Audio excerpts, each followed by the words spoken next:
everybody, and welcome Hello. to. Oh boy, Wow, she could be annoying. gee, How you welcome to doing? another edition of the 86th movie review, and we're all your hosts. I was expecting somebody else over there to my He's left, here. but I mean, hey, it says JV, which that also stands for Jenny Vintage. So here we go. We Convenient, got isn't Jenny, it? and then over there we've got Frankie Apple Pie Bay. Frankie Apple Bay. Pie Bay. Okay. Apple pie bay. I'm not going to be here the whole show. I'm just here for first thoughts. Oh boy, can't wait for that. Anyway, yeah, tonight was my pick, and I was going to go to everybody and ask them when was the first time you saw this, but surprisingly, neither one of my cohorts or Jenny. Um, Oh, hey, oh, bestie. That's my bestie. Well, that's your his bestie. bestie. She's wondering what Oh, the hell great, this is. Awesome. Casey. Hey, Um, he'll be here Stacy. shortly. Hang in there. And I, then I we was, got I was, Juke. there's Juke. Speaking of besties, awesome. hey. There's speaking Hopefully of the sun is still up smoke and 'cause fire. even though it's incredibly smoky, thankfully the sun is up because I dread sundown. Wow, that's great. Anyway, I was going to ask everybody when's the first time they had seen this, but surprisingly, neither one of my cohorts or Jenny has ever seen this before. So I'll just tell you about the first time I had seen it. It was actually the last time I was ever at a drive-in movie because Wow. in '77 in Jersey they were falling by the wayside, and I'm assuming it was because cable TV had been out and there was less and less people going to the drive-in. So I had gone to see this with a couple friends, and the A movie, as they call them, was The Island of Dr. Moreau, that piece of crap with Michael York, Burt Lancaster as Dr. Moreau, just to show you what it was like, and Richard Basehart, who was the lead in Voyage to the Bottom of the Sea, the TV series, actually played the Bela Lugosi part. So after suffering through that, uh, we were almost ready to leave because we thought the town that dreaded sundown was going to be a western from the sound of it. But I'm glad we stayed. I mean, because to be honest with you, in my opinion, it was better than the A feature, and that was the first time I saw it. So it was my last time at a drive-in, unfortunately. But and I really enjoyed it. But I'm not going to say anything because I want to hear everybody else's opinions, and boy, I can't wait. So we're going to go with first thoughts, and I'm going to go with Jenny over there because I'm sure it's going to be a lot of fun, a lot of great thoughts, All a right, lot of intellectual thoughts. So we'll see. So what'd you think of this, Jenny? all right. I'm not here to shit all over the movie, okay? But What? I really like parts of it, and I see it for the first time today. But the reason I'm here, I have this like hang up with horror movies and comedy, right? I Yeah. I really there's some really kind of Wow. shit. I scared them off. Well, Yeah. you must have had to go. Yeah, didn't want to hear what I had to say. Okay, look, Those kidneys at a certain age. Forgot. let's be honest. That's okay. It wasn't you. It was the other There's a another. lot of Jason Voorhees things that could be taken that they took from this film to use, and I got that. There's some vicious kills, but then you have fucking Deputy Fife driving his fucking car doing a Dukes of Hazzard jump into a pond. Okay, it lost me. They throw in this comedy crap, but the movie is very violent, and you feel for these people that are getting killed, like with a trombone. Okay, but it, I ah I it's I hate this. I really like this movie. I really like this movie. Okay, except for this fucking comedy that they inserted for no damn reason. It doesn't fit the feel of the film. Anyway, that's why I'm here, because we had that snarling incident, and I felt really obliged to come in and tell you I'm not shitting on the film. Okay, I liked the movie except for this damn comedy bit. It doesn't fit. That's my first thoughts. And now I'm going to go because I don't want them to sweat me up, okay? I don't mind being moist and all that, but that's for later, okay? Okay. Okay. Talk so much yourselves. I'm sure his hand is getting very sweaty right now. All So. Yikes. Yeah. Bye, Jenny. Well, that was fun. Okay. I'm sorry. She was very opinionated. She wanted to come in and say that. That's okay. I mean, we'll talk later on because I'm going to have to say I agree with her on some points there. But anyway, this film was the creation of Charles B. Pierce, who was he was the director of this. He had done The Legend of Boggy Creek originally, and it was sort of this trend in that time period of doing these what they call pseudo true stories, like Walking Tall, Macon County Line, Texas Chainsaw Massacre, where they took a lot of liberties with this. At the time when I first saw this, and they said it was a true story, of course there was no internet at the time, so I couldn't look it up. But in later years, I found that it was actually based on a true story. But there was, let me see, I got my notes here. There was a journalist in a Texarkana newspaper, which is where this took place, by the name of Dr. Robert Kerr, and he said the poetic license has really been stretched so thin, and called this movie total fiction. Now I looked it up. There actually was a Phantom Killer in 1946 in Texarkana, and that's what a lot of this was based on. It starred Ben Johnson, who was actually an Academy Award winner. I mean, for The Last Picture Show in 1972, and you have Andrew Prine, who I'm sure you guys, or maybe not, recognize. Of course, Dawn Wells, who played Mary Ann in Gilligan's Island.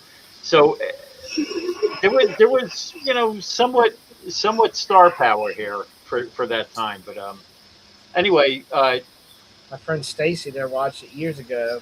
Had to sneak to watch it because she Mennonite. She was very Mennonite, and oh wow, oh cool. Yeah. Please watch it again. she is a big horror fan, by the way. Oh cool. I showed you the clown she made me, didn't I, last time? Yeah. I think you did, didn't you? I Yeah. think.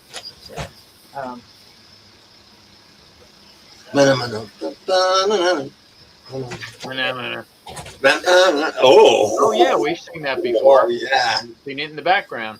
Love it. Excellent work. Great work. I have to. I don't know if I can get it to work now. I'll show you.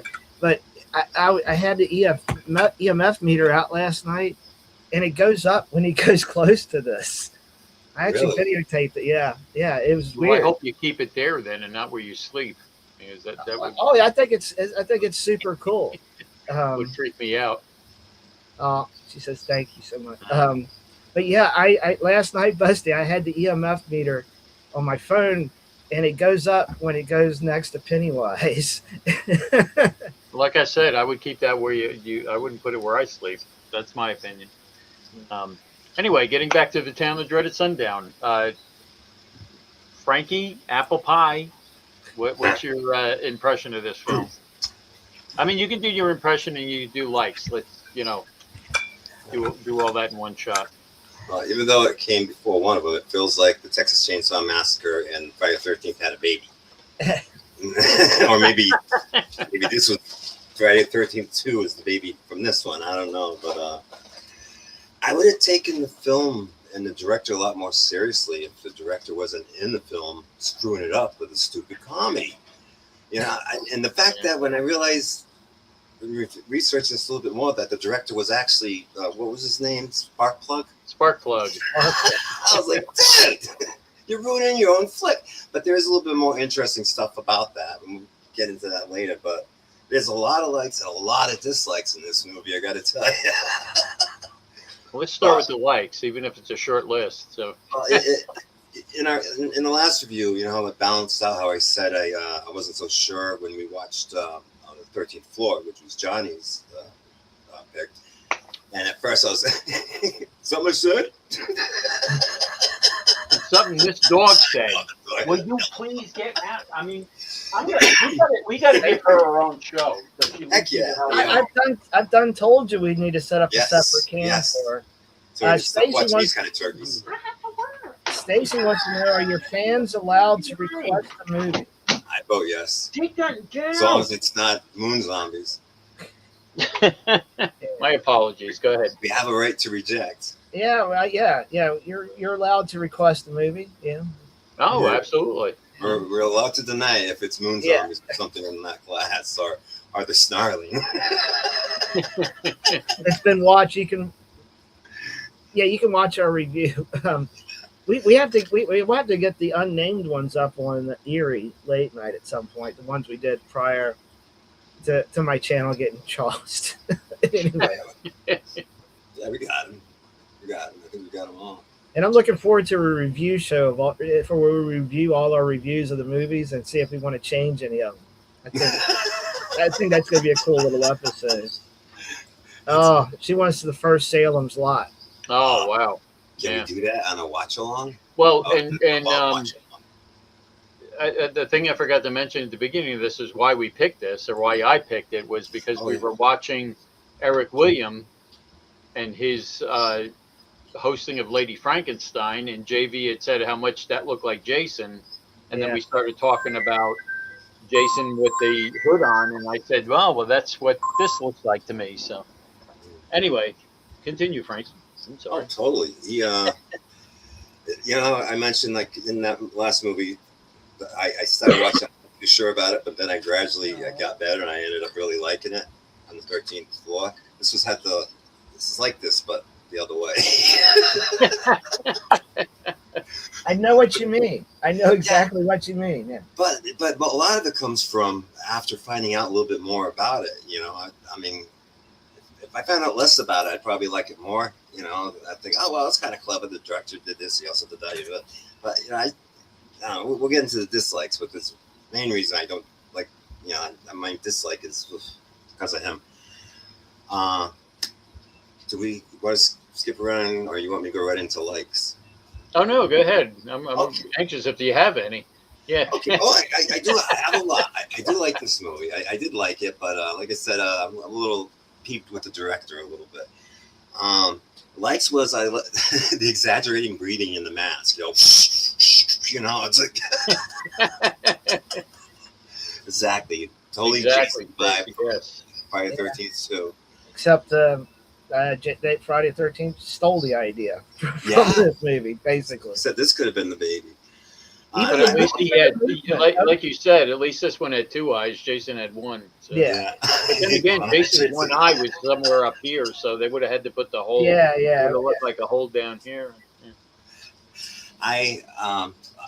There's another series of movies I think that probably more directly rip off Jason, because it's a guy with a a hockey mask, but Yeah. his main thing is a chainsaw. That's what I thought this movie was originally, but I was relieved that this wasn't one of those 80s oversexed type of slasher movies, even though they did kind of hint around a little bit of that at the beginning with the guy and the girl in the car. Yeah, Oh, what the it's hell, man? What was he doing down there? Why was He his doesn't head? know. And where was the light coming from? I thought he was looking for his keys or something. I couldn't figure Yeah. it out. And she's like, "Get your hand out of there," and he's like, "Pay attention to what the hell's going on here," and he's like, "Somewhere." That is the new one on me. I've never made out in the car where I've had my head like. Yeah, I mean, I may have had my head somewhere in that vicinity, but not just laying on the lap and looking down at the floor. I just couldn't figure it out. Anyway. Yeah, and it totally gives me a different impression of my parents or my grandparents' time and the kind of shit they were doing at Makeout Point. It's like, Yeah. They're watching the submarine races. yeah. But speaking of that, I enjoyed the theme. I love the fact that it was the 1940s, and ironically, it was like after Roswell, so could have happened. The connection to Legend of Boggy Creek, I'm sure we'll get into that. I won't, from the same director. But this being a more realistic documentary approach to the story, I guess. The shabby acting actually worked. I like that because it worked for the whole documentary approach of what they're doing, which I did like in the beginning. I love the town. Cool place to visit, just not after dark. The cars awesome, except they had shitty traction on the roads. They're everywhere. Watching this movie, I was thinking of Killian and his friend, you know, because the way the roads were, and also I was thinking of Vincent in the other movie we just watched when he jumped into that other guy's body and while he's driving during a rainstorm. Yeah. I'm glad they didn't oversaturate the killer in the first half of the movie. There wasn't like he was popping up everywhere. It kind of was like, geez, where is this guy? So they kind of were telling some story, and it's okay there. Pretty blue eyes. Did you see the real pretty blue eyes? I'm talking about the guy in the mask. But the styling and everything, they were beautiful. The characters and stuff like that, the hairstyles and everything. It's like, wow, there's some. But yeah, they made his eyes so blue, and obviously he needs an inhaler because this cracks me up. I put it under more of a confusion. But the prom continues. Not only does it continue with a murderer on the loose, but they continue till 1:30 in the morning. They don't close the prom until then. But the good news is that they film in the daytime, nighttime too, like they did on other shows we watched that we enjoy so much. So they did that too. And I heard he did this more to prove a point to somebody, but I don't know. It looks crappy. But it's funny, all those undercover cops and hooded murderers, nobody's getting laid at that prom. Nobody. Well, it was 1946. Did they get laid during the prom? I mean, that's what I was wondering about that scene in the car. I'm like, what is he doing? And she's just like, all nonchalant. It's like, were they really that chill about that kind of stuff? I thought you could be shot or executed for doing anything close to that. And the trombone, or if your father caught him, yeah. The trombone girl has a curfew of 2:30, and with a murderer running around. What parents? Won't be in trouble if I'm past 2:30. Damn straight, your ass ain't going to no prom. Not with a freaking noted murderer running around. Just a couple more, I swear. The Deputy Ramsey, when he's on the radio, when it's raining earlier, and he's like saying, just give me 60 seconds to check it out. Then it takes him at least a minute to put it on the freaking raincoat. Yeah. Wait for him to chime back in. Hey, you check it out yet? No, come on. Yeah, I had that too. The part where they're saying everybody was selling out, there's only one gun left in a bin at Walmart or whatever, everybody's buying out the guns. And last thing I'll mention under likes is the part with the train.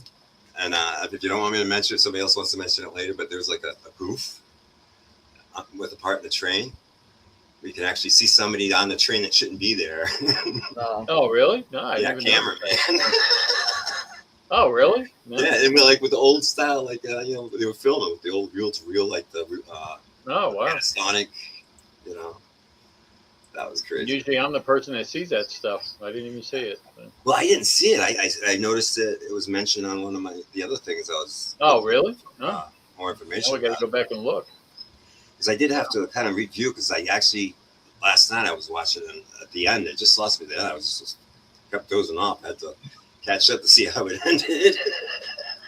Well, supposedly Andrew Prine, who played that one detective or one sheriff, he actually rewrote the end because he said the script didn't have an ending.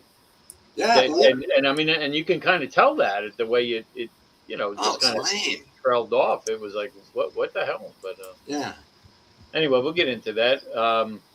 So JV, you're up. Did you have any likes?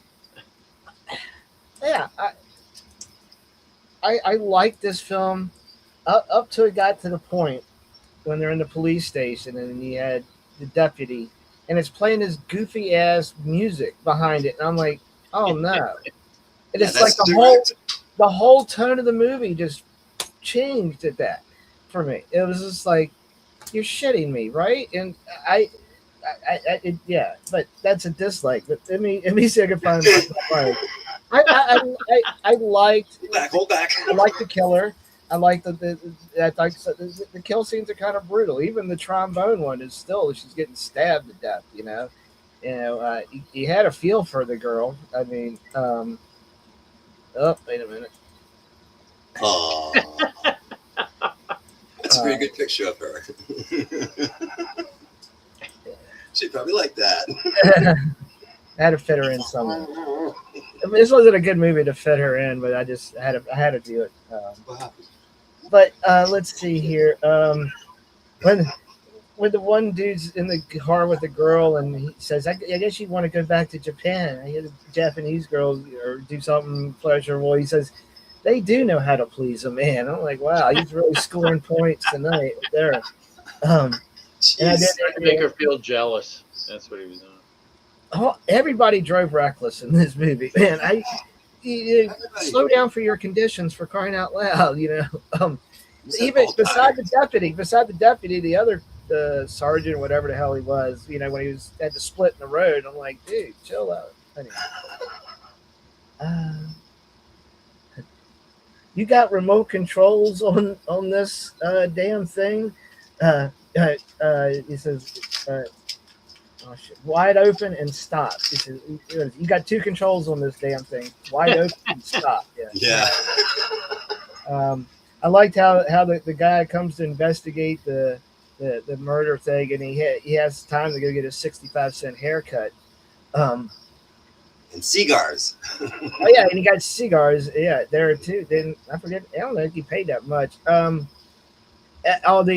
like how the prom's going on and the chaperones are spiking their own drinks. Again, as HJ's pointed out, there's a killer on the loose, and you're having a prom at 2:30, and you're chaperoning people, and you're getting drunk yourself.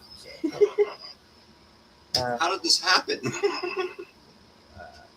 I did think the whole trombone thing was one of the very unique way to kill somebody. I've never seen that before, so I was wondering where he was going with it, but yeah. I was wondering who was going to play. One note, they were issuing it up to an $8,000 reward, back then for information, or I guess the rest, which would be the equivalent of $137,486 today. Yeah. So yeah, $8,000 in 1946. Yeah. I did notice the one girl, I think was in the hospital, they called her the Loomis girl, and I just thought that was a kind of an interesting thing that we hear Loomis again in a horror movie. Yeah. See, that's a dislike. When they were chasing the dude, I guess that had stolen that car and ripped off the black guy, and so they arrest him when all the cops are there, and then the criminal says, "What's the matter with that darky?" I mean, like, damn. Jeez, I know, really. And of course, you had to like that Mary Ann was in this. But yeah, I think that's about it for it's a shame. I really think this movie, it's a shame. If you cut out all the comedy crap, this could have been a fairly decent movie, but because of that, it slows the momentum to a fucking stop, and you don't take it as serious the rest of the way, and it's just that's why Jenny was here. She was just as puzzled and pissed as I was. So, do you think she was watching the Dukes of Hazzard at one point? I swear to God, I thought this was pre Dukes of Hazzard too. That's the thing, and it was baffling to me, and we'll go on from there. HJ, give us your likes. All right. Well, I mean, I did like the atmosphere of it, and like Frankie had said, sometimes when you don't have professional actors, especially in something like this, that's done in a documentary style, just like Night of the Living Dead, kind of. When you don't have professional actors, though, I mean, Ben Johnson and Andrew Prine were professional, but a lot of the other people weren't. It lends realism to me, especially, like I said, when it's done in a documentary style. And it's not easy to make a period piece movie either. So I give him credit for that. the costumes, the sets, the cars, everything was like really spot on. There was nothing about it that I could nitpick about as far as that goes. Um, likes, yeah, yeah. Other than that, I mean, I like the whole idea of the movie. Like I said, when I saw it, the drive-in, and they said it was a true story. I mean, it kind of rattled me back then. That Mhm. this had happened, and those type of movies are the ones that always scared me more than any other monster movie. Like I Amityville mean, Horror. Yeah.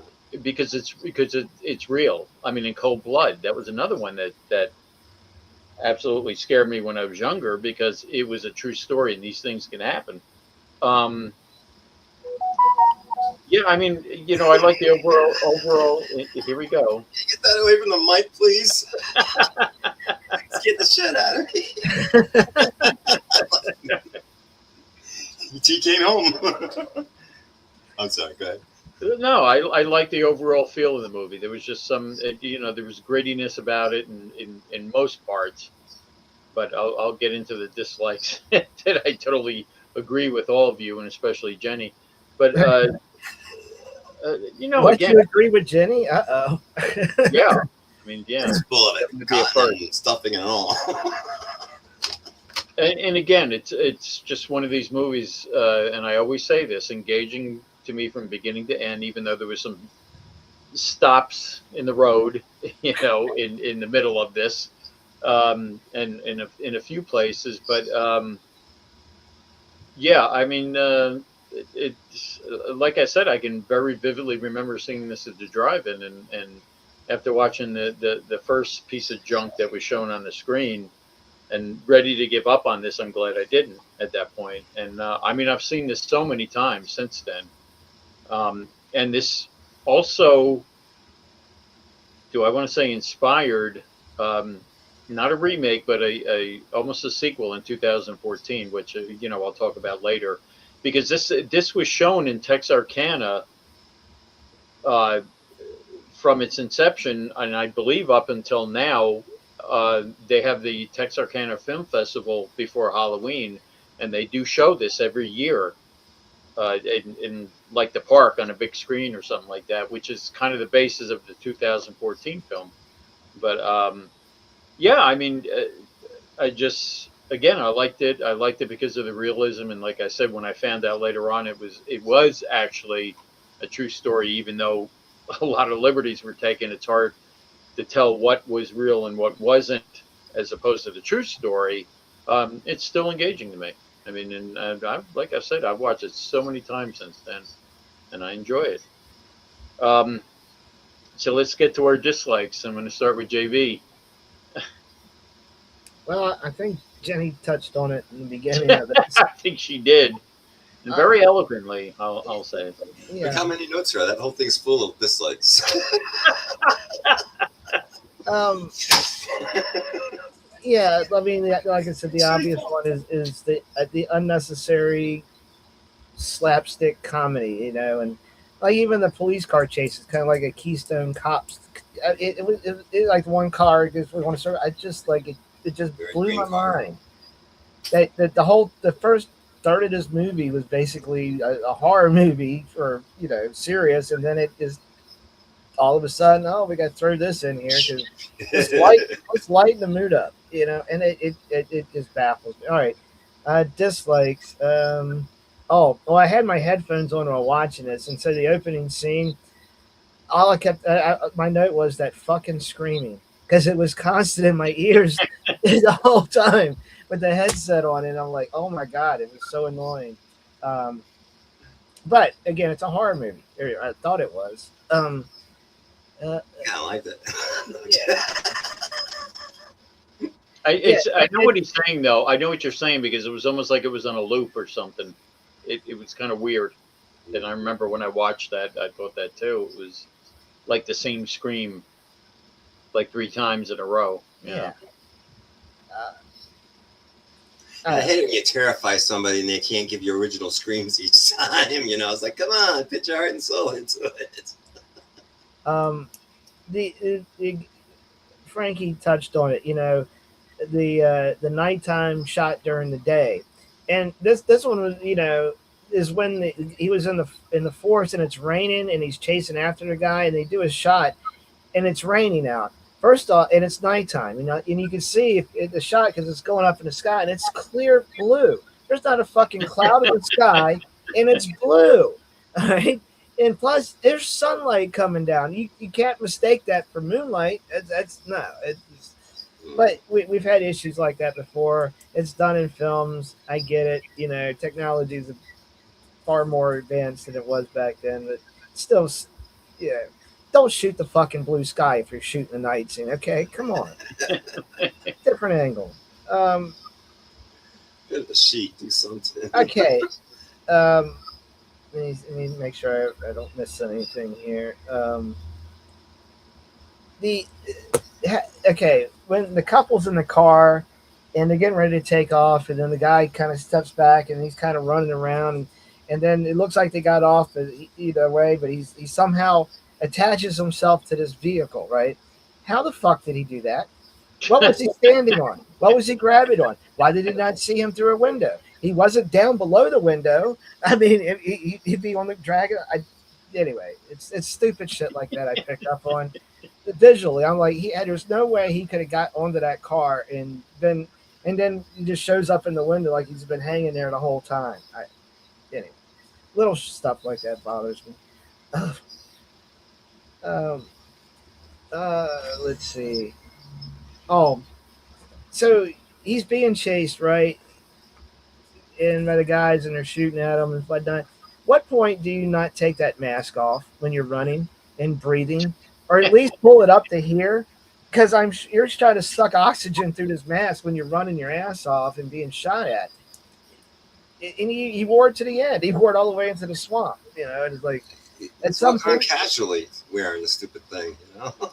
He probably had a lot of lint in his lungs at that point. But, I don't really have anything else. It's just I think I feel more disappointed than anything. I think this film had potential to be more than what it was. Yeah. I don't know how to put it any other way. It just it feels like it shot itself in the foot midway through the movie. That's what it felt like. All right, Frankie, apple pie. Okay.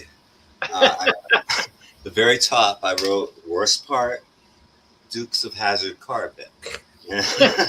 Bad taste, and it's kind of and it's kind of silliness in a film about brutal murderers. I almost expected that scene to freeze, like as it was. Well, the boys are in trouble this time. I don't know how they're going to get out of that. The boys got their hands full now. Yeah. Oh. Gets Boss Hog under that hood. In the beginning, of course, this is times again. We're talking 1947, but of course they mention it like it's no big deal. Guy, 29 years old, blah, blah, blah, blah, and seeing so-and-so, 17 years old. I'm like, whoa, stop. No. Well, things were a little different back then. 1946. Wow. It's like, gee, I know older movies, 14, 15 years old down south or whatever. It's like, dude, come on. It's called the Jerry Lee Lewis complex. Yeah. Oh, my God. That was like, oh, geez, where's this movie taking place again? I really did like the crime story documentary vibe of the film. And they actually, I guess, had some of the people actually involved in it, playing parts or doing cameos. Oh, yeah, yeah. From the real Texarkana or whatever place called MERS, until I heard that he did a lot. He did a lot of these things without consent, and they changed the names of people, but hardly. And there's one a woman in the first scene. The woman, she actually survived, and I guess the guy survived too in real life. The first attack, and she wasn't approached, and she saw this, and she had to relive this. And they also said there was actually severe accuracy with a lot of this stuff, and they think the director knew more than he let on, because some of the stuff was like you had to have had access or known somebody that had access to the police reports, to get those kind of details, and to me I was like, man, if that's true, that's just based on what I was reading or heard, that would be really, really disrespectful and crappy, and I couldn't support the film after that. But the fact it was filmed also on location, the actual place, it must have been hell for some people. And and they banned the movie in the town for about a year or two until they started to play it at the festival every year. That festival, yeah. So they got over it. Yeah, because they didn't want to, and with justification, they didn't. It was too soon. You know what I mean? For them to relive that. Yeah. Oh, I'm glad we covered most of my stuff. The trombone kill, great idea, horribly executed. I think it was just him blowing it, and then even when he was doing a practice run, I thought, oh God, I hope that wasn't where they actually show where he supposedly actually stabs her, because that looked so fake and horrible. I was like, oh, he's just practicing. But then he actually goes and, and it's the same shot. It's like different angles. Like, come on. So that was a horrible way to go. And she was such a nice girl. Yeah. About 2:30 curfew. I blame her parents for allowing her to be out there. And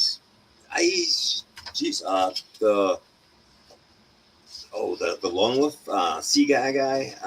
Originally, I guess that actually was the guy they brought into the actual case, and he was a lone wolf, but he was a Hispanic guy, and there was other stuff, but they cast him into this character who they got now, which is, I was kind of like, man, they should have, gone with what the guy was really like. Dawn Wells, why is she in this movie, and why did she get shot in the face? It was just, why? That's horrible. It was bothering me. And her husband Floyd is a dumbass. You can take a shot in the head a few times though, huh? Without falling. Because of not of damage. And the ending was horrible, with no resolution. And it wasn't sundown; it was daytime a lot of time. And he's cruising around with his mask, like he's just like doing laundry or some shit like that. And then they spot him, and then they're shooting under the train. And no, I'm sorry, Jack. I love the idea of the movie. And I do know there's a 2014. I do want to see that. But yeah, I don't think I'd be watching this one again. But I would watch the remake. You don't have to apologize. They're not old gold. Yeah, they're not old gold. I'm good with that. That's right. That's why when I say that's something I really like, I really mean it. So I can't BS when something's like, ah. But it's mostly the director that bothered me about this. That kind of, the disrespect to the people and stuff like that, just trying to get a movie made. And, some people would find that bold and stuff. I just find it disrespectful. And, that town must have gone through hell and just have it kind of glamorized like that. And they owned it. Finally just said, well, screw it. We'll just own it. Let's celebrate the movie. Yeah. So anyway, they took it back. No, I mean, I agree. I mean, again, I like, for a cheap production, I like the quality of the movie. Mm-hmm. You know what I mean? I mean, it could have been worse. I've seen worse as far as that goes. And again, the period pieces and everything, I thought it was great. And the again, documentary feel of it. But I agree with all of you, and I agree with Jenny. The comic relief was just so misplaced, and it was if they had cut all that out and just left this as I'm not even going to say a pure horror movie, but a crime drama. Yeah. And if they had, I can't understand doing all that. I don't get it. And again, that was old Charles B. Pierce, the director, creator of this whole thing, in those parts as Sparkplug, and I don't get it, and it kind of soured it from the beginning. He's on the phone with the woman with the dog, and I'm going to come out and shoot that dog and all this, and then I mean it does derail it a lot in certain scenes. I mean, it's just weird. You go from this comic relief to this deadly serious part with this guy. I'll tell you another part I really disliked was when they were sitting in the restaurant talking about their plans Yeah, just out there in the open. Why Everybody didn't you go to a secret or a meeting room somewhere in the police station? Because the Yeah. killer evidently was there listening Yeah. to all these plans. Yeah, that was kind of weird. That and the So- fact that he got away. And I understand in the original, in the real life story about all this, that they never caught anybody, even though there was a chief suspect. Yeah. His name was Ewell Sweeney or something like that. It was actually his wife that got the police on his trail, and he was the prime suspect. And even to this day, there was a book written about this that said, no doubt, he was the person who did this. Now, fortunately, he had gotten committed of a crime and served a long sentence, but unfortunately, he was never committed for these crimes because his wife would not testify against him. And it was different. I mean, you know how they say that spouses cannot testify against each other. No, that rule wasn't a thing back then. No, they don't So have she to. could have testified against him and put him away for this, but no. But everybody was convinced he was the one who did this. Yeah, like I said, those, and again, him getting away at the end. Now I understand this guy never really was caught, but if you're going to take poetic license with something and make this into a movie, come to a conclusion. Come to a conclusion of him being caught, even if you're not going to say who he was. You know what I mean? It's like the ending is just makes you hang so much. And I'd like to know what the original script intended. Andrew Prine, the actor, said he had to write an ending to this, and if that was his ending, I'm wondering what the original ending of this whole thing was. It really sucks. You know, I mean, yeah, like I said, if you're going to take artistic license, and from what I understand, like I said, that guy said this was pure fiction. Again, I don't know. I did some research on the real story and everything like that, but yeah, bring it to a conclusion. You know what I'm saying? Like, even if it's just for the theatrical audience. Mm-hmm. You know, okay, if you're going to take liberties, fine. Take liberties with the ending and just, Yes, catch the guy. And yeah, it was kind of weird. But, I mean, overall, I mean, I love this movie. So let's get into rating it. So, JV, is Jenny going to give a different rating than you? Or No, we're pretty much on the. you're on the same page with it? Okay. So what are you going to rate it? This is tough because there's parts I like, but it's the overall movie gets dragged down by the other non-needed crap of this comic relief. I'm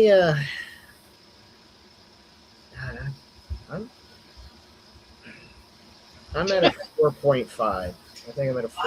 Wow. Okay. Whoa. Whoa. Wow. No, it's all right. So much better about my rating now. I get it. I get it. You know what? I'm going to go I'll move it to a 5. I'm going to go to a 5. I don't hate it. I don't love it. There's parts I do like, but for fuck's sake, man, it really kind of ruined the movie. If you watch this movie and whenever you see Sparkplug come up, fast forward it to the next scene and skip whatever scene he's in, and this movie will be a hell of a lot better. It's much better. I'm going to go to. I'll go to a 5. I can't disagree with that. But anyway, Frankie Apple Pie. Okay. 6.5 is what I had given it. Again, Cool. I didn't hate it, but yeah. I'm trying to see what I wrote down here. I know I wrote a rating. Stacy wants to know how the 2014 version of the movie was. I haven't seen that either. To be honest with you, it was good. I mean, unfortunately, right in the middle of it, there's this like gratuitous sex scene, and I know some people will like that. As opposed to gratuitous comedy. Just like the comedy derailed this movie. that kind of derails that one, because I'm telling you, it's a good movie. I enjoyed it. I enjoyed it, because of the myth of the whole town that dreaded sundown and everything, and it was a good movie. It's just again, that scene kind of threw me off. But other than that, I'll fast forward to that scene. Yeah, please watch it. I recommend it. Um, anyway, for this, oof, gosh, now I feel bad considering all the other ratings. What'd you give it, Frank? Gave it a 6.5. 6.5. You give it a 6? 6.5. 6.5. Yeah, 6.5. Yeah, I mean, initially I gave it a 9.5 Okay. because, I mean, if you took all that comedy out, I would probably give it a 10. Definitely would have gotten a higher score from me. Yeah. I think maybe for me it's more like the memory of what it was. Again, the last movie I'd seen in the drive-in and everything, and I've watched it several times since then. So I really enjoy this movie a lot, even despite the comedy. I'm with Frank. If they had taken the comedy out of this, I probably would have banked this up to an 8. But it Yeah. really Oh, just no. dampened the whole film. And I said that too. If they had taken those parts out, it Maybe a real ending. and made this, yeah. And, They could and have made- threw a stake into the swamp and had some gators fight over it. And you just could have filmed that, and that could have been. Yeah, just have the hood floating. Is he gone? By the way, those swamp scenes at the end were actually lifted from The Legend of Boggy Creek. I had a feeling because it Yeah. looked. I'm like, yeah. It's a Because that was location. that was his movie too. So Mhm. yeah. No, I mean, like I said, I'll give it a 9.5 for nostalgia's sake, and I enjoyed the movie. Maybe if the scenes, the comedy scenes were out, I could have given it a 10. But, yeah. So, well, that's it for our. Any final thoughts you want to give, or I think have we exhausted them? Or? No, actually, if I could just, like I said, I really started liking the film, but it got worse as it went along, and then finding out more details about it in consideration of the filmmaker showed towards the town. But I thought it had a lot of really great camera shots and angles, and sometimes, and it obviously inspired, the filmmakers that were in his, that were just in his fields, like Carpenter, Craven,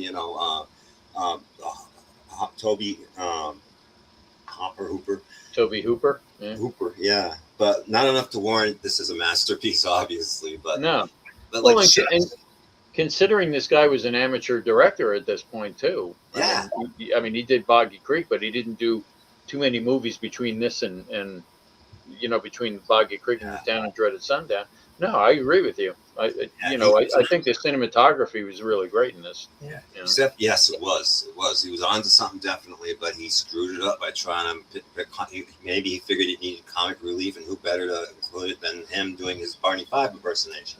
It felt like Don Knotts would want to sue him. Hey, that's mine. The buck stops here. But yeah, that's my final thought. My final thought is, if you're a Friday the 13th fanatic, a fan, or whatever, you could watch this film because obviously somebody watched it and got ideas from this movie, because between the mask, even the walking and the gait of the killer reminded me of Jason from the third film, where he gets the hockey mask at some point. That's the only way I could really recommend. I mean, is it worth a watch once? That's where I'm hung up. Some of the kill scenes are kind of tough to watch, to be honest, because people are getting killed, and again, I can just go back and then you throw a wrench in it and do some comedy after it. That doesn't fit the way the film should have gone. But maybe watch it once, but I won't watch it again. But I'm glad I watched it once. I'm glad I saw it. I'm glad because I'm a Friday the 13th fan. How that fits. Obviously, I got a Jason behind me.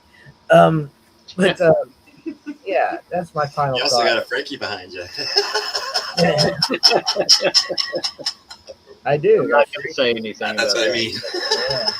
Yeah. For a second, I was wondering, did I have to puppet out tonight? No.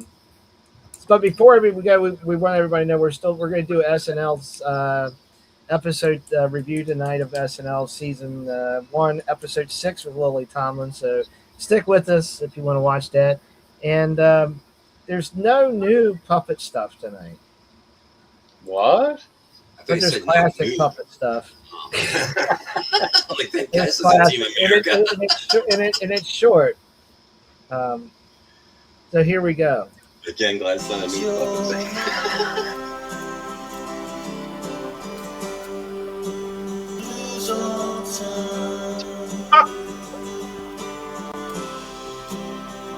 At least it's sad.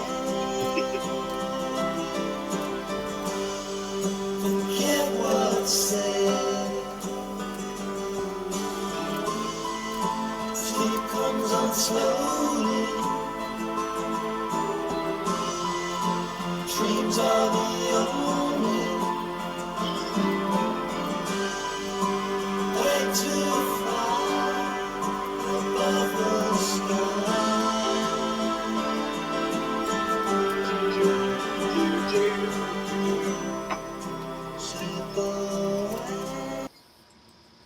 Yeah, that's as long as it went. That was it. Yeah.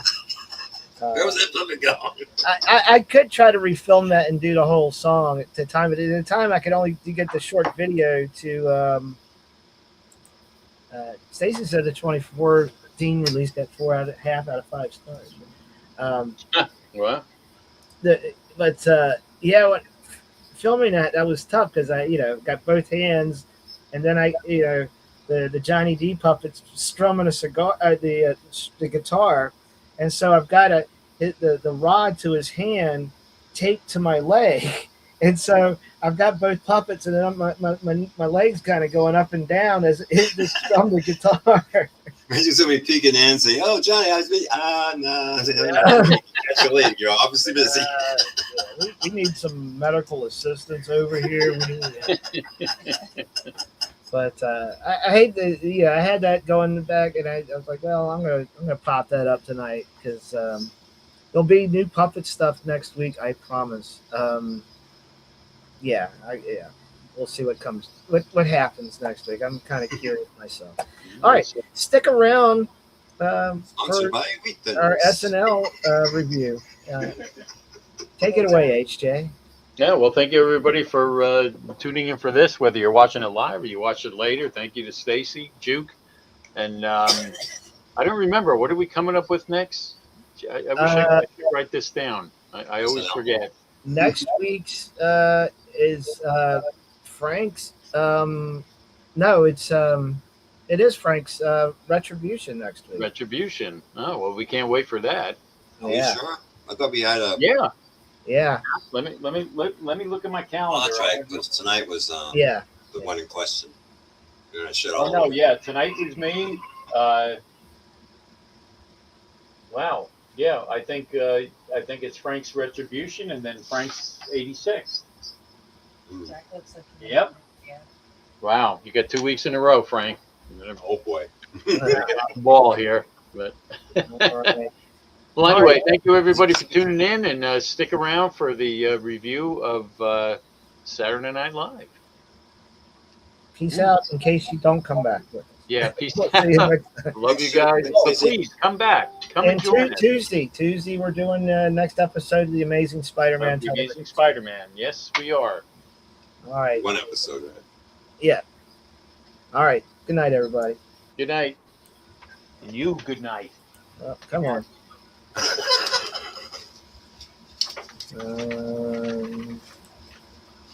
The show's gone to the puppets. The show has gone to the dogs. Yeah, and the dog. That's why we should have sponsored dog treats in Get out of here. Wheatons. Well, hello, everybody, and welcome to the 86 review of Saturday Night Live Season 1. Tonight is Episode 6, hosted by Lily Tomlin. And it helped if I went back to my notes here. Actually, I got a lot of notes from this episode. Yeah, me It too. originally aired November 22nd, 1975. Musical guest is Howard Shore's All Nurse Band. which really wasn't a musical guest. That's what threw me off about this. Yeah, right. I think they probably got stumped, and the musical guest might have bailed on them, and they had to throw something together. And I thought that was a pretty good idea. It kind of appeared that she Oh, was more the musical guest. Yeah. She did the stuff herself. Yeah. All right. So we've got our typical opening with Chevy Chase doing a pratfall, and this time he's Gerald Ford. And it says it did pop up on the screen. This is not a good impression of Gerald Ford. Yeah, but Rich Little won't work for scale. And it's funny because Chevy Chase does not introduce himself as Ford. And yeah, I mean, yeah, he's supposed to be because he said, he's the president. But other than that super, you wouldn't even have known this. Yeah, it was pretty good. I liked it, especially answering the water glass instead of the phone. I thought that was pretty fun. I noticed that Donahue was dropped out of the cast listing, but he's still in the credits listing as a writer. I noticed that. Oh, Michael Donahue. Yeah. Yeah.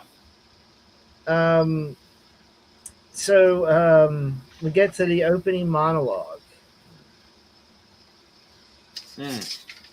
He wants to start. I've got notes, but I'll see if somebody else wants to start on this one. Go ahead, Frankie. I know what it is. I didn't mind it. One part of it I really did enjoy it was her notebook thoughts. When I thought she did. They kind of reminded me a little bit of Stephen Wright type of. Yeah. But I did enjoy. I always thought she was pretty cool, especially back in the day, But yeah, I thought it was all right. It was definitely better than frickin' the previous week. Robert Allen, yeah. She blew him out of the water. Yeah, she did. Yeah, I was okay with it. I was like, yeah, I remember watching this again. Pretty sure I watched this either original running or when it was rerun or whatever, but it was definitely when I was younger and when it was late night. And yeah, and I remember a lot of these skits. And yeah, it wasn't too bad. It was more traditional opening, but she still didn't introduce the like they do now. They always end with we got the musical guest and so and great show tonight. But yeah, still in progress. That's all I got. Okay. See, I think the part that disappointed me even before her monologue was that when they said we have a film by Albert Brooks after last week, saying there is no film by Albert Brooks. Oh, yeah. Like, hooray! Oh, that's right. No, I like it. We'll get to that later because there wasn't another film by Albert Brooks. Yeah, no, I'm just saying when I saw in the credits a film by Albert Brooks, and I was like, oh man. No, I thought the whole the whole armpit notebook thing was pretty funny. And some of the things she said, especially about the about people who stand alone on the streets in New York talking to themselves, that they should pair them up so it looks like they have I mean, that was actually pretty funny. And she's never seen anybody laughing to the bank. I mean, I thought that was funny. Yeah. The thing about Pam destroying the ozone. I took better notes than I did last week, so I know what I'm talking about. New Yorkers never having to say they're sorry as someone from New Jersey. Yeah, I get that. I really like the one thing she was talking about. If you're standing online and you're last, how you feel better if somebody comes up and stands behind you. That was like really true. I'm telling you that's true. It was. I really liked it. I think it went a little bit too long, but I mean, no, I enjoyed that. I thought she was pretty funny in that opening. I did too. She had imagine a world that's full of ballerinas, firemen, cowboys, and nurses. If you did whatever you wanted as a kid when you wanted to grow up. New York is always knowing where your purse is.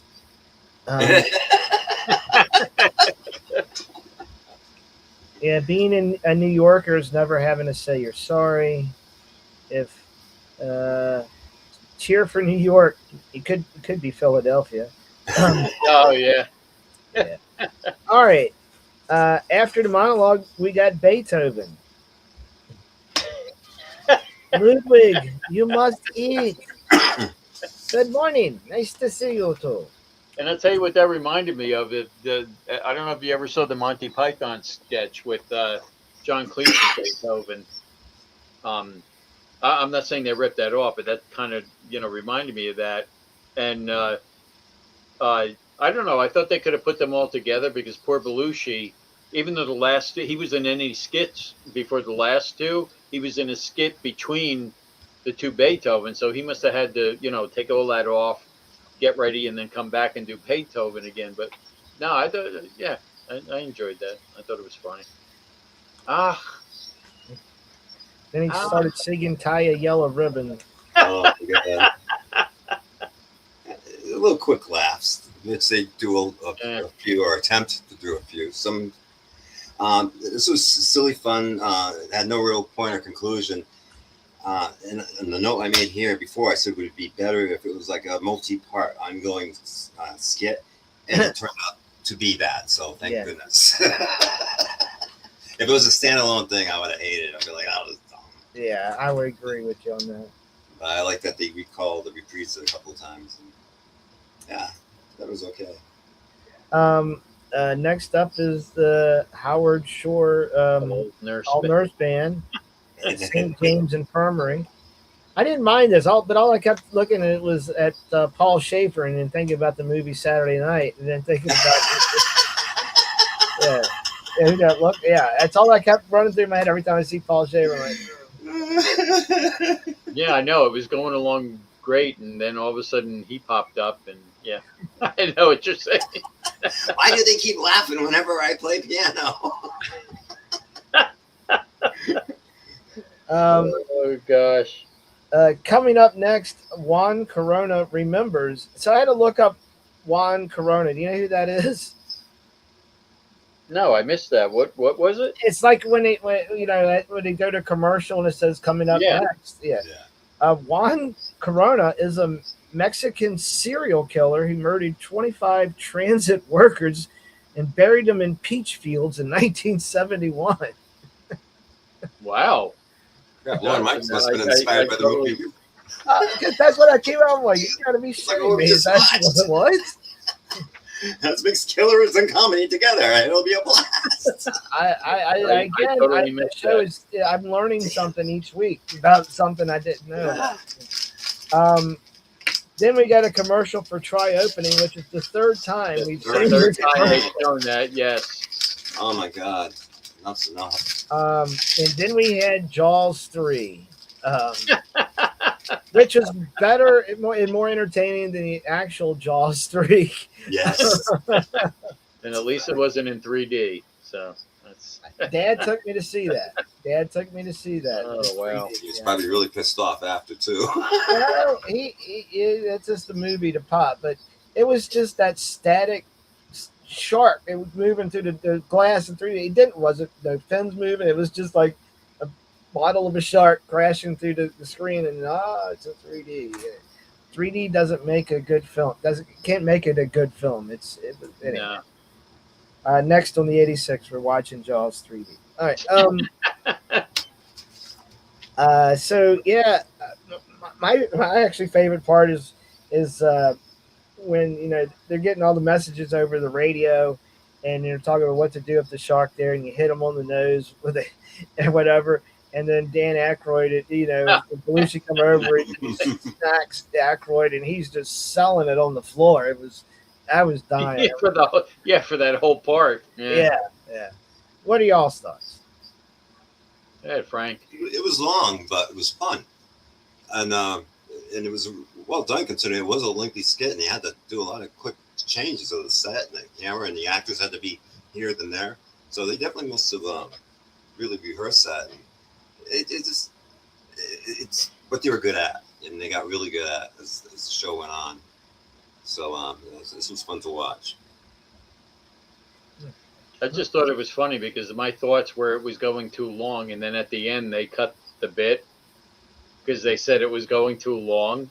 And I agree with you. No, it was funny, but it's weird that I was watching it thinking, wow, this is going on too long. And then they did the whole thing with, no, we got to cut the bit. It's going to, which was funny. And seeing somebody other than one of the three females getting attacked by the shark Yeah.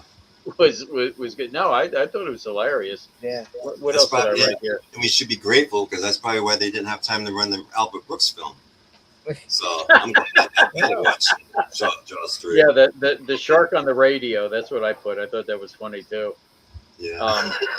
The only thing that really got me about that, I kept seeing the microphone in the background, going the shadow of the microphone, going along the drapes, and I understand it's live TV and everything, but I was like, oh, come on. Yeah, it destroys the illusion.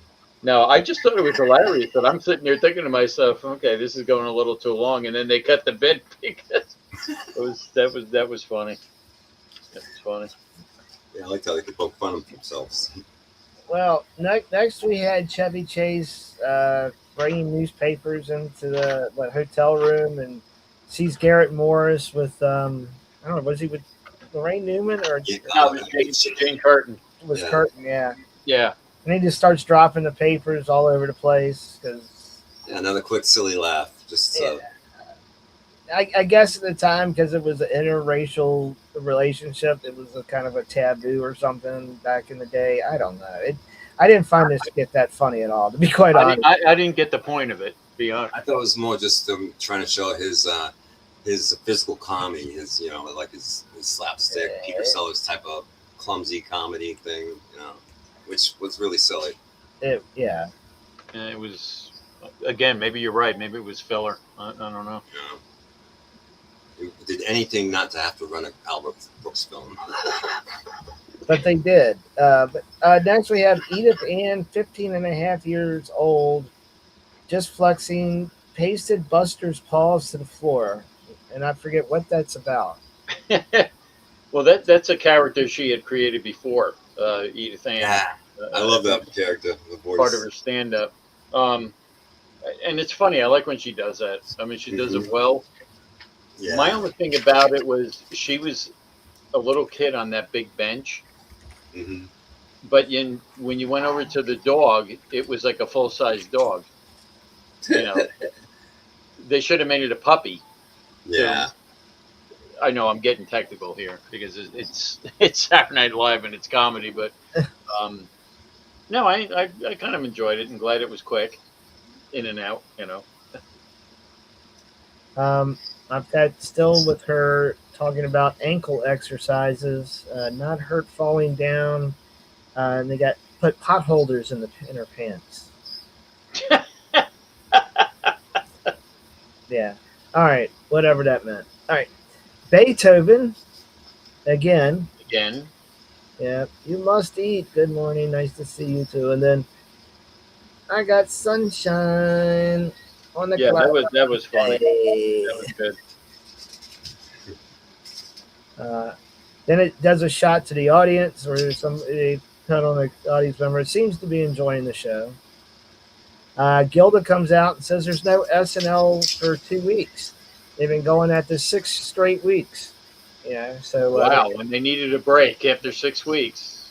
Whoa. Yeah. And you want to know, and it's funny. I looked it up, and it's hard to find an answer as to what they showed for those 2 weeks. According to what I read, they didn't take a 2-week break, yet they said they did. And they said it twice in the show because Lily Tomlin said it later. Yeah. I got different answers. I got where they had repeats of Johnny Carson. How about the Saturday Night Special or one of those shows? Did that also run in like once a month or something like that? Yeah, but it's weird because I looked it up and it said Saturday Night Live did not take a break during those 2 weeks, and I'm like, well, yes, they did. Well, did they show reruns of the previous one? No, they didn't. Because it had said that they had 2 new shows, which was Candace Bergen and Richard Pryor. No, they didn't run that week, so it's weird. Yeah. I believe me, I did my due diligence and tried to look this up several places. And if you look up the episode listing, yes, there is a 2-week gap.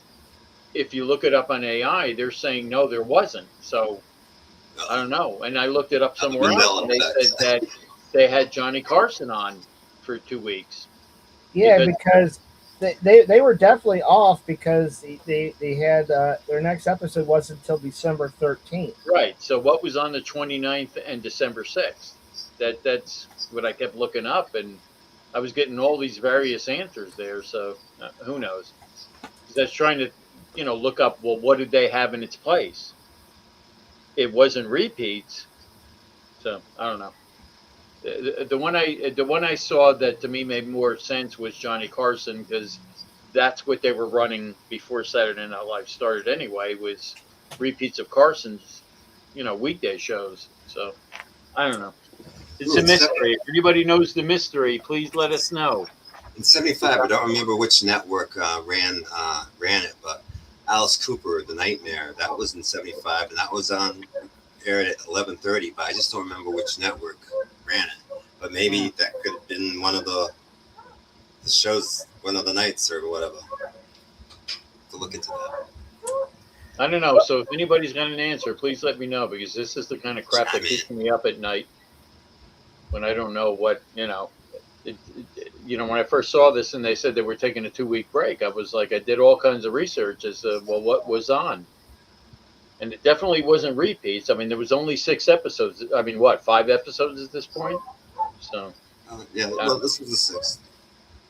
Well, brings us up to weekend update. Yay. Chevy's on the phone. Chevy's on the phone with no one. Chevy Chase, and you're not. Yes. Here's the mess.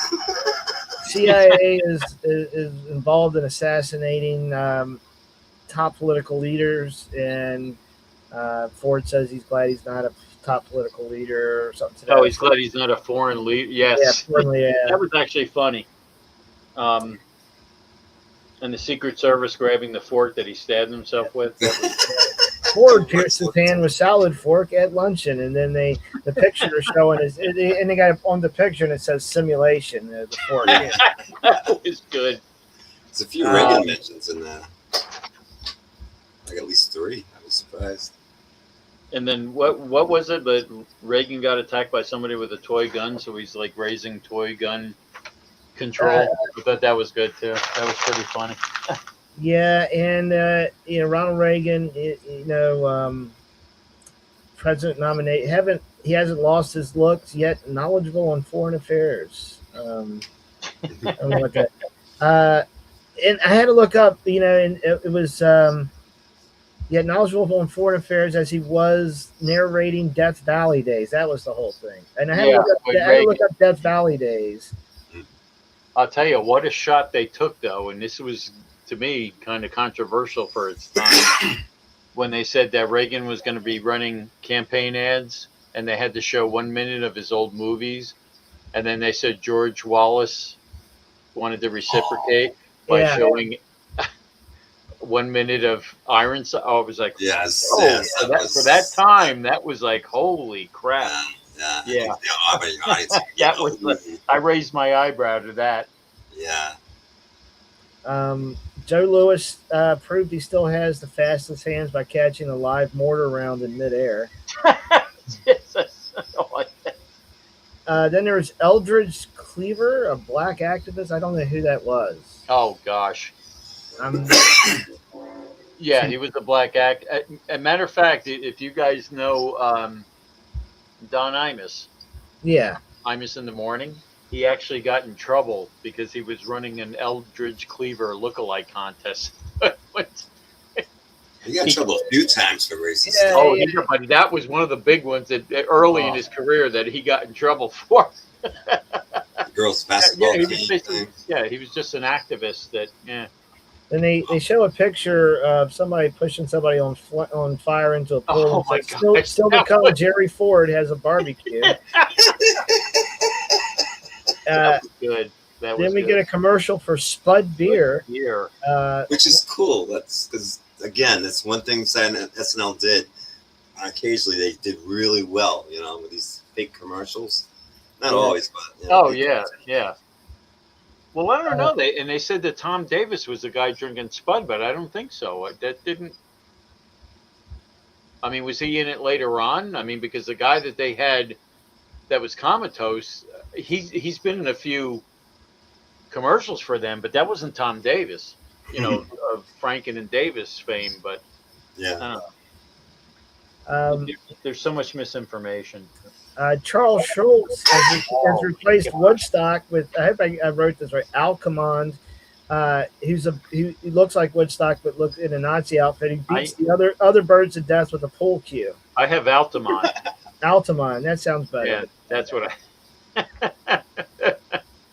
All right, Yeah, of course. again, a little weird, but. And then Garrett Morris comes out for the hearing impaired. So Now, let me ask you guys: do you think that's getting a little stale at this point? I mean, to do it every time. Every I time, don't know. yeah, like something maybe every other time or every few times. Or bumping into something else, other than Mm. Weekend Update. Yeah, I mean, I mean, I love it. I love the idea of what he's doing, but I mean, this is what, the third or fourth time in a row yeah, on at Weekend least Update. the third. Yeah. Yeah. Next, we got Lily Tomlin. Looks like she's in a sorority house, and she does this song to Patty. You know what I'm talking about? I didn't. A letter to Patty or something like that. Patty Yeah, Hearst. it lost me until I looked it up, and she was Patty Hearst.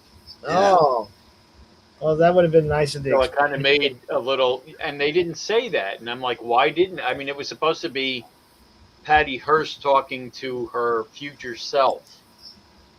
So once you knew that, it made sense to me. Oh, Oh, I thought it was just Because I was like, Yeah, what is Patty this? Hearst.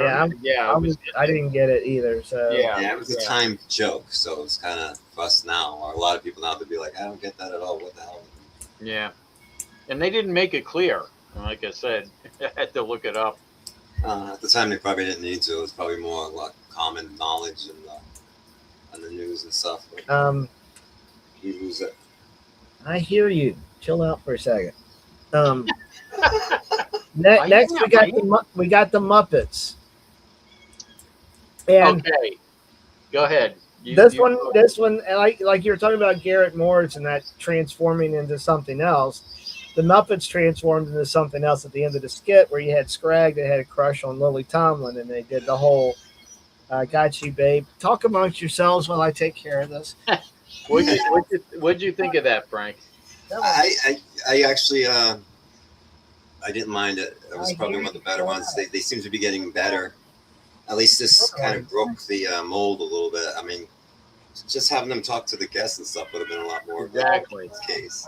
And Exactly. I mean, that was my thought too. And actually, it was kind of smart for them including her in that, yeah. because when it came on, it was like, oh gosh, here we go again. And I kind of wasn't paying attention to it Sesame Street, until he mentioned Lily Tomlin, and then actually bringing her into it.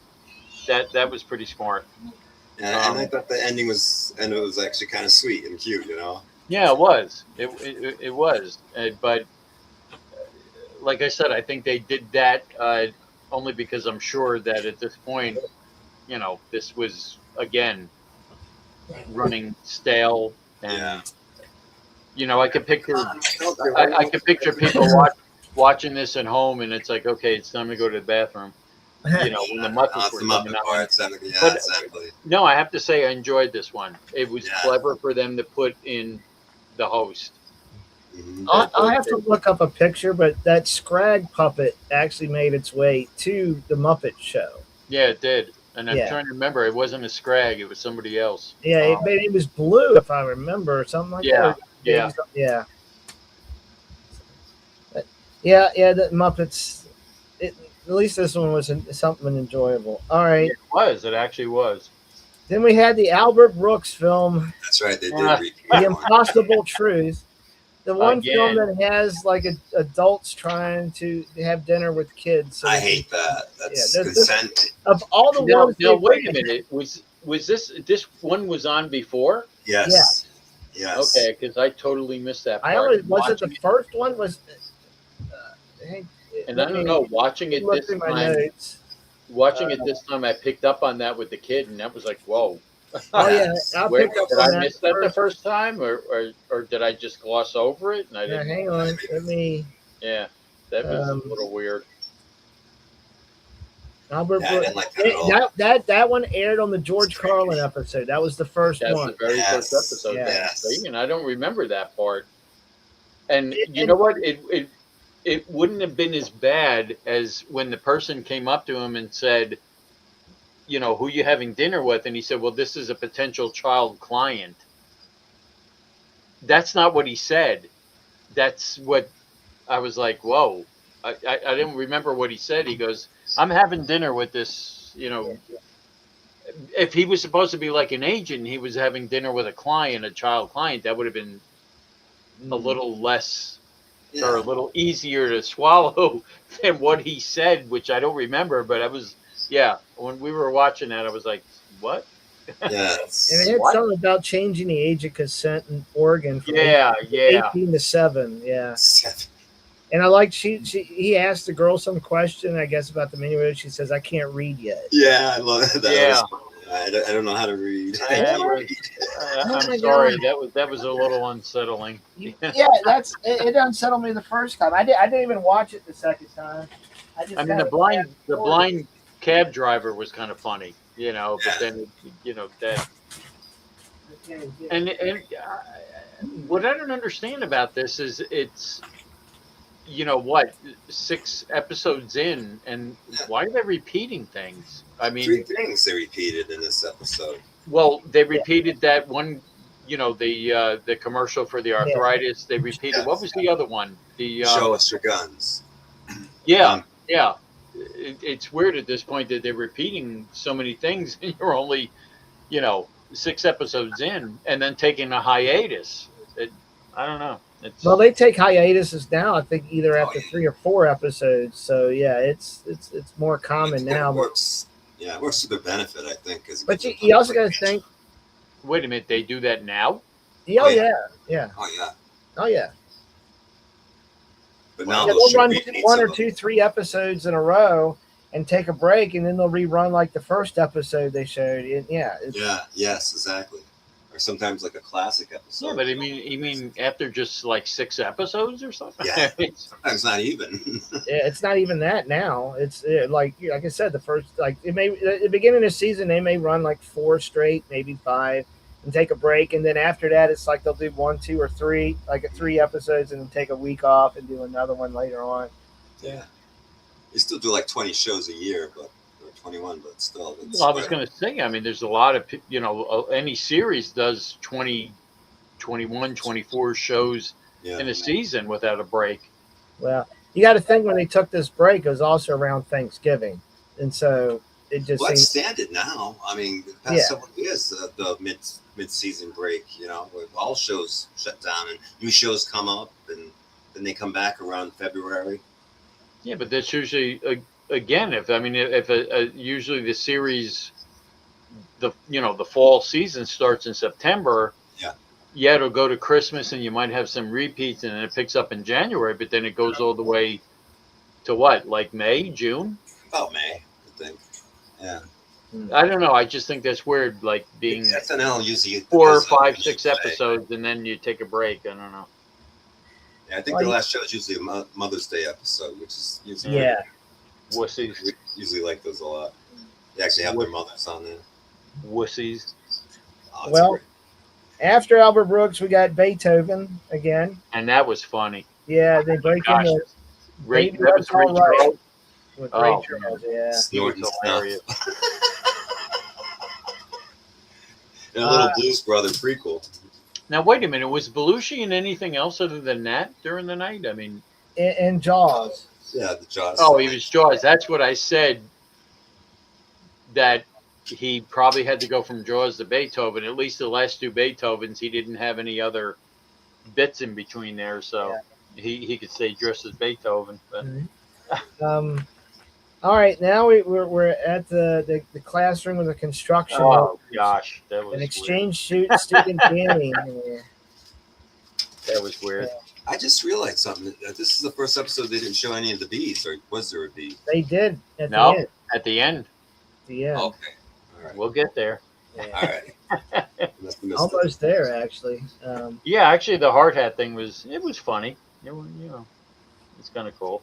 Yeah, it harkened back to the movie Saturday Night where they were doing it there, and Aykroyd didn't want to wear the tight shorts, but he was seeing what's her face anyway. All right, then it goes. Coming up next is Lassie's real name Elaine Horowitz. And I looked up Elaine Horowitz. I didn't see any significance. I just came up with random Elaine Horowitz. It's on Facebook. Anyway, nothing really to say there. I like the next commercial when they were doing a commercial for Speed. Oh, Speed. Yeah. And that was Annie Beats, who was the writer, and it was wasn't she Lauren's wife? Yeah. Yeah. Ex-wife, wasn't it? Yeah. She was awesome. She was great. Oh, she was. Yeah. Next, we got Lily at the dance, talking about Flatty Patty, and I put that this went on too long. That's what. Well, this is the only thing I had written down. Last skit sucked. Yeah. Lily is the pink lady. Frankie's so cool. I don't know. I just thought it was weird. It went on too long, and there wasn't a point to it. Yeah. Yeah. And then we have the end where the bees come out and they give Lily a rose. Did they give Bill? Yeah. Oh, that's right. Just like they did with Candace Bergen, with the roses. Yeah. And then I liked that Gilda Radner's antenna kept hitting Chevy in the face. I'm sure he loved that. And I got to tell you, when I was looking up this episode, I don't know. I'm not sure if Johnny Carson had a problem with this show. Maybe because it replaced his weekend version of the Tonight Show. But I read a quote from him where he said that Chevy Chase couldn't ad-lib a fart after dining on baked beans.